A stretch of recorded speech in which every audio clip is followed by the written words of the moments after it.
छुड़ेंदियां वसना हुंदा है, अखी वतन छुड़ेंदियां वसना हुंदा है। जेड़ा पत्थर दा सीना होवे, अखी वतन छुड़ेंदियां वसना हुंदा है।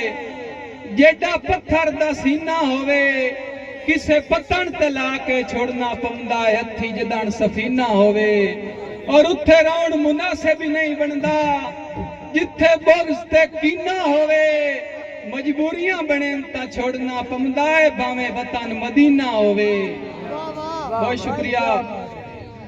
मजबूरियां बने ता छोड़ना पौंदा है, भावें वतन मदीना होवे। और जग मोतियां भरिया सुनिया नू मशहूर है कौल दना दा। जग मोतियां भरिया सुनिया नू मशहूर है कौल दना दा। गद्दी सुटदी रख के खोल ना पाओ बूआ अपने आप शफा दा। बहुत शुक्रिया। जग मोतियां भरिया सुनिया नू मशहूर है कौल दना दा। गड्डी सुटदी रख के खोल ना पाओ बूआ अपने आप शफा दा। और इस देश नू पर एक सदाम दा चन लड़ फद लाए अदब हया दा। मिसली आख्या पुतरस्ते हया गया कार खुदा दा। बहुत शुक्रिया। और इन्हें अपने आप नू शेर बनैना है, दर असल तू मासिया जोगा है। अन्ने अपने आप नू शेर बनैना है, दर असल तू मासिया जोगा है। घरों दे के सज्जन बचावने औखे तू फकत दिलासिया जोगा है। और गल पौंद सदाम कुठालियां विच, गल पौंद सदाम कुठालियां विच। अजे कदा कोई पासिया जोगा है, कूका कहीं दियां सुन के हसता है। अज बच्चिया यासिया जोगा है, अज बच्चिया यासिया जोगा है। और लब वैसनी लगदे मर्जियां दे, साडे वर्गा आम न लबसी।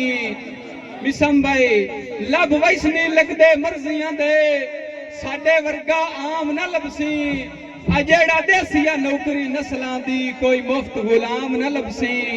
और मेरी नींदरा लुट के हाथ मलसे, मेरी नींदरा लुट के हाथ मलसे।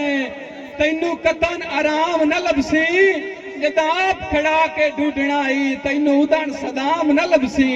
वाह वाह क्या बात है यार। बहुत शुक्रिया। जद आप खड़ा के ढूंढना ही तैनू उदन सदाम न लबसी। और जिथे हाथ छड़े उस थार उते मजबूर खलोता होया। जिथे हाथ छड़े उस थार उते मजबूर खलोता होया। ताड़ियां का इस्तकबाल करना है जी।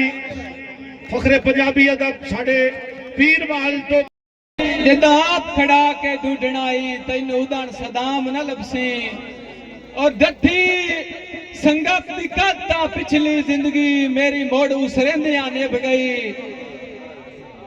डठी संगत दी कता पिछली जिंदगी मेरी मोड़ उसरेंदिया निभ गई। पैरू राणिया मनता दे मुड़ियों दागे यार बनेंदिया निभ गई। और खनगाई तू पूरिया कादो सिल इया सोच सुचेंदिया निभ गई। निभी उमर सदाम दी जी जी विच ओदी झिड़कां देंदिया निभ गई। आखिरी शेर के भावे अंदरू जिगर परूड़ हो जावेन, बहुत मोड़ भी हसते होवेन। वेखे कोई ना बेली नफरते जदा तीर पे कसते होवेन। और कदर सदा में ना कर दे जेड़े पेड़ चू नसते होवेन। असा उजड़े वतिए कोई गल नहीं, शाला लगदे वसते होवेन।